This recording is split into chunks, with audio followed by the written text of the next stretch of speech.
महाराष्ट्र में लंबित भुगतान को लेकर राज्य सरकारी जल आपूर्ति ठेकेदार संगठन ने सरकार के खिलाफ मोर्चा खोल दिया है।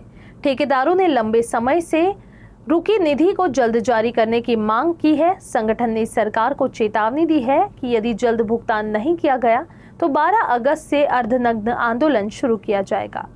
आम्ही कंत्राटदारांनी घेतलेली जी कामं होती ती पहिला टप्पा कमी वेळ मिळाला, 1.5 वर्षाचा मिळाल्यामुळे ते कामं जे आम्ही केलेले आहेत त्या कामाचा जो प्रलंबित देयक आहे 2024 पासून ते आज तागायत आमच्या कंत्राटदारांना मिळालेले नाही।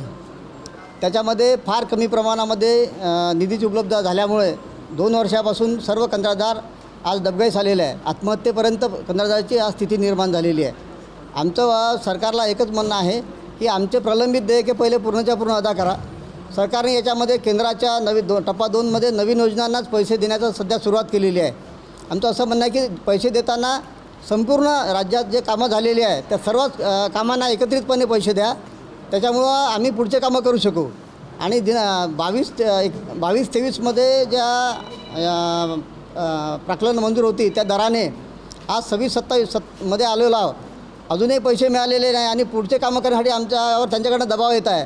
तर आम्ही कसे कामं करणार आहे? आमचं एकच म्हणणं आहे सरकारला की एक तर आमचे कामं जेवढे झाले आहेत त्या सर्व कामांचे पैसे पूर्ण आम्हाला देऊन आमचे आहे ते कामं आहे त्या स्थितीमध्ये तुम्ही थांबवा, किंवा आमच्याकडनं जर कामं करून घ्यायचे उरलेले तर नवीन दर निश्चित करून पुढील कामं आम्ही करण्यास तयार आहे। परंतु पहिले आमची स्थिती लक्षात घेता पूर्णच्या पूर्ण जो आमचा निधी आहे अंदाजे 10,000 कोटी ग्रामीण जनतेसाठी केलेल्या कामाचा तो त्याने एक पुस्तक पहिले आमच्या कंत्राटदारांना द्यावा।